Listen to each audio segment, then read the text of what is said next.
Assalamualaikum warahmatullahi wabarakatuh. Halo teman-teman semua, di sini kami akan menjelaskan tentang parallel development dan prototyping. Tapi sebelum itu, izinkan saya untuk mengenalkan anggota-anggota kelompok kami. Yang pertama dari saya sendiri, itu ada Raja Satara Altafarel de Talentaska, kemudian ada Faza Jauhar Martin, kemudian ada Nabila Alia Putri, dan Nabila Putri Tarevi. Untuk itu, maka simak baik-baik ya teman-teman semua. Terima kasih. Assalamualaikum warahmatullahi wabarakatuh teman-teman semua. Sebelumnya izinkan saya memperkenalkan diri. Nama saya Raja Satara Altafarel de Talentaska. Biasa dipanggil dengan Raja dengan NPM 241566130. Di sini saya akan menjelaskan bagaimana parallel development itu aktivitasnya gimana. Untuk aktivitasnya di sini, parallel development itu ada 7. Yang pertama itu ada perencanaan proyek, project planning. Di sini saya akan menjelaskan nomor 1 terlebih dahulu, yang dimana tim pengembangan dan pemangku kepentingan penyusun rencana pengembangan proyek secara keseluruhan. Yang dimana aksi dan tugasnya untuk menentukan ruang lingkup dan tujuan proyek. Identifikasi bagian-bagian proyek yang dapat dikembangkan secara paralel. Alokasi sumber daya dan penjadwalan aktivitas. Kemudian yang nomor 2 itu ada desain sistem, yang dimana sistem desain ini mencakup berbagai komponen dan modul sistem akan saling berinteraksi. Pengembangan paralel membutuhkan pemahaman yang jelas tentang dependensi antar modul untuk menghindari konflik. Untuk aksi dan tugasnya sendiri itu untuk merancang arsitektur perangkat lunak, menentukan interface antar modul dan komponen, mengidentifikasi dependensi antar komponen, memilih teknologi yang digunakan, seperti bahasa pemrograman dan lain-lain. Kemudian yang nomor 3, untuk aktivitas parallel development sendiri itu ada pengembangan modul.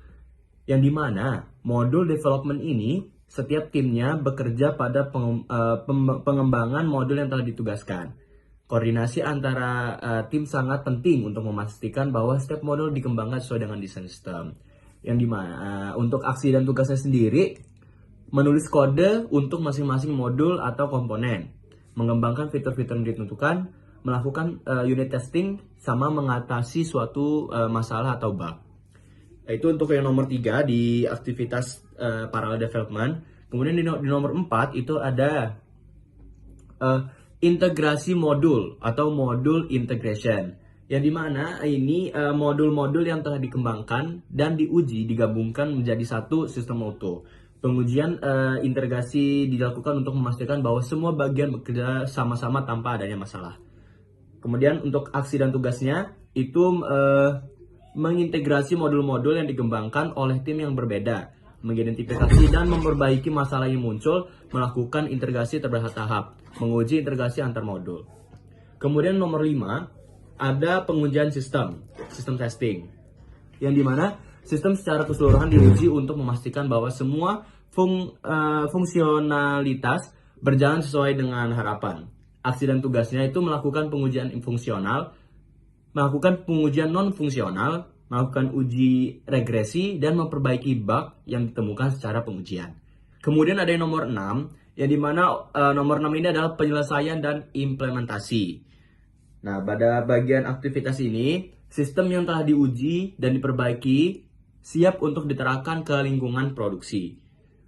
Aksi dan tugasnya untuk melakukan persiapan penerapan ke lingkungan produksi, menyusun dokumentasi sistem, menyusun produser pemeliharaan, menyebarkan sistem ke klien. Kemudian ada yang nomor 7. Yang nomor 7 ini adalah pemeliharaan atau maintenance. Yang dimana maintenance ini dilakukan untuk mengatasi masalah yang muncul serta pembaruan. Aksi dan tugasnya itu untuk memantau kinerja sistem dan identifikasi masalah yang muncul, mengimplementasikan pembaruan atau patch yang untuk memperbaiki bug atau menambah fitur baru. Mungkin dari saya itu saja, akan dilanjutkan dengan rekan-rekan saya yang lain. Saya cukupkan. Assalamualaikum warahmatullahi wabarakatuh. Sebelumnya izinkan saya memperkenalkan diri terlebih dahulu. Nama saya Nabila Putri Tarevi dengan NPM 24150610025. Di sini saya akan menjelaskan mengenai ciri proyek yang cocok, ciri khas, kelebihan, dan kekurangan. Ciri proyek yang cocok untuk parallel development yaitu proyek yang besar dan kompleks, proyek yang memiliki banyak tim, deadline yang ketat dan singkat, serta tantangan dalam integrasi. Ciri khasnya yaitu mengutamakan kerja tim yang terorganisir, pengembangan dilakukan secara bersamaan dalam beberapa bagian proyek. Proyek bisa diselesaikan lebih cepat karena pengerjaan dilakukan secara paralel. Kelebihannya yaitu meminimalisasi waktu penjadwalan dan meminimalisasi kesempatan untuk dikerjakan ulang. Kekurangannya yaitu kesulitan dalam integrasi komponen yang dikembangkan secara terpisah, memerlukan koordinasi yang tinggi antar tim, serta risiko ketidakcocokan antar bagian sistem yang dikembangkan.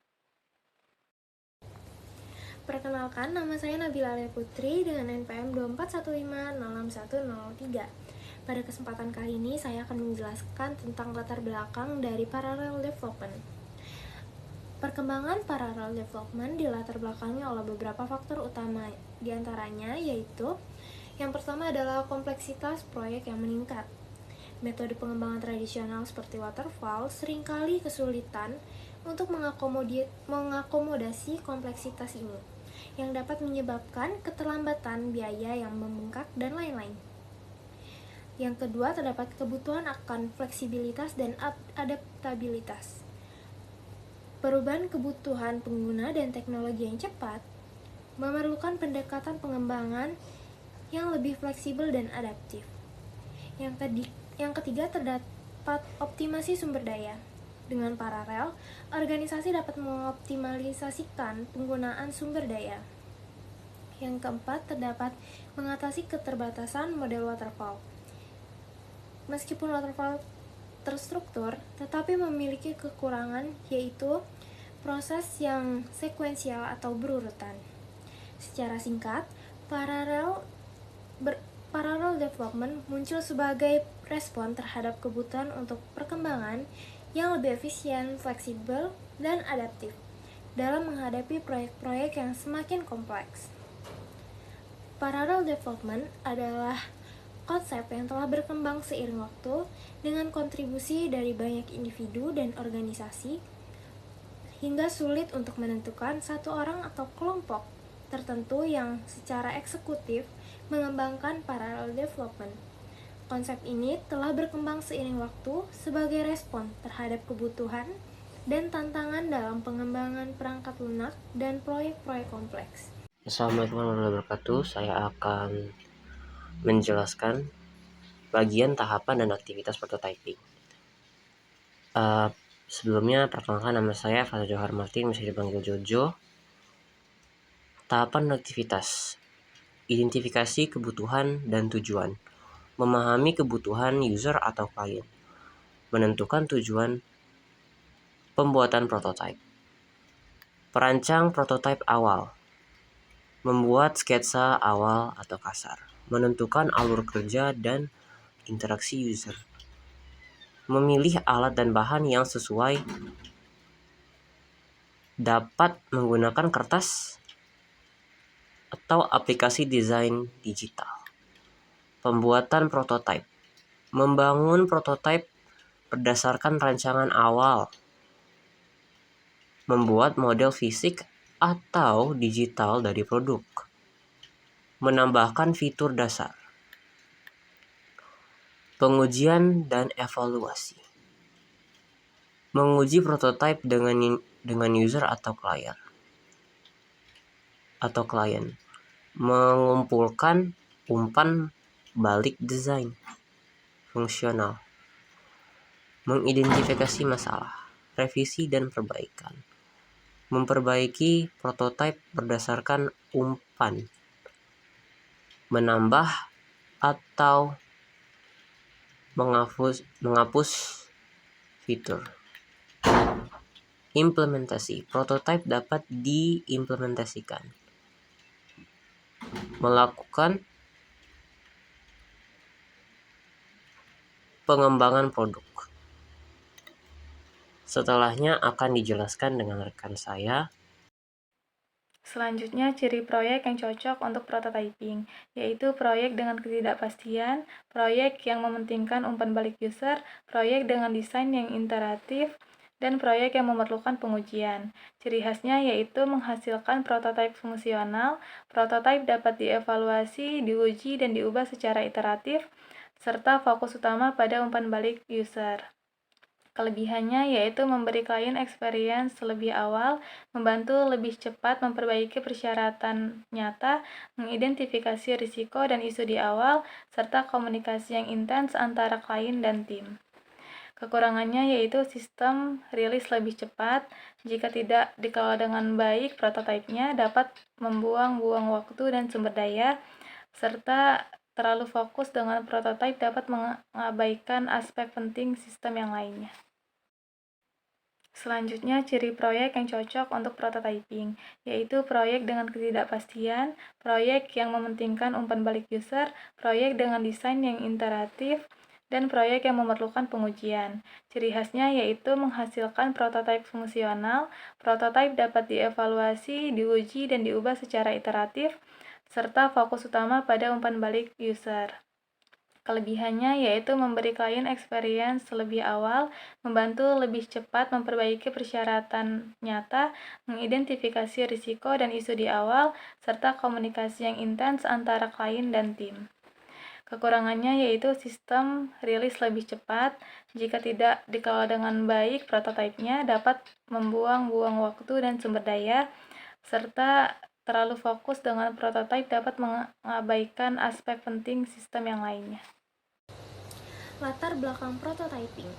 Latar belakang prototyping berakar dari kebutuhan untuk mengatasi masalah dalam pengembangan produk dan perangkat lunak, terutama yang berkaitan dengan satu, ketidakpastian kebutuhan pengguna, yang kedua, resiko kegagalan produk, yang ketiga, komunikasi yang buruk, dan yang keempat, perubahan persyaratan. Berikut poin-poin penting yang membentuk latar belakang prototyping. Yang pertama, evolusi dari praktik tradisional. Yang kedua, perkembangan teknologi. Yang ketiga, kebutuhan dan pengembangan yang lebih efisien. Yang keempat, fokus pada pengalaman pengguna. Konsep prototyping telah ada selama berabad-abad, tetapi penggunaannya secara formal dalam pengembangan produk dan perangkat lunak mulai berkembang pesat pada abad ke-20. Berikut gambaran singkat mengenai pengembangan dan perkembangan prototyping. Awal abad ke-20, konsep pembuatan model awal sudah digunakan dalam berbagai bidang, seperti arsitektur dan teknik. Dalam bidang teknik, pembuatan model fisik digunakan untuk menguji desain dan fungsional mesin dan struktur. Pada tahun 1970 dan 1980, prototyping mulai mendapatkan perhatian dalam pengembangan perangkat lunak. Barry Boehm, seorang insinyur perangkat lunak, mempopulerkan model prototyping dalam pengembangan perangkat lunak. Dan pada masa ini, prototyping digunakan untuk mengatasi masalah dalam pengembangan perangkat lunak seperti ketidakjelasan kebutuhan pengguna dan perubahan persyaratan. Pada tahun 1990 dan 2000-an, perkembangan teknologi komputer dan perangkat lunak desain memungkinkan pembuatan prototipe digital yang lebih cepat dan mudah. Prototyping menjadi bagian integral dari metodologi pengembangan perangkat lunak seperti Rapid Application Development dan Agile. Penggunaan prototyping meluas ke berbagai bidang, termasuk desain produk, desain antarmuka pengguna (UI), dan desain pengalaman pengguna (UX). Sekian, terima kasih. Ya, teman-teman semua, itu adalah materi dari parallel development dan prototyping.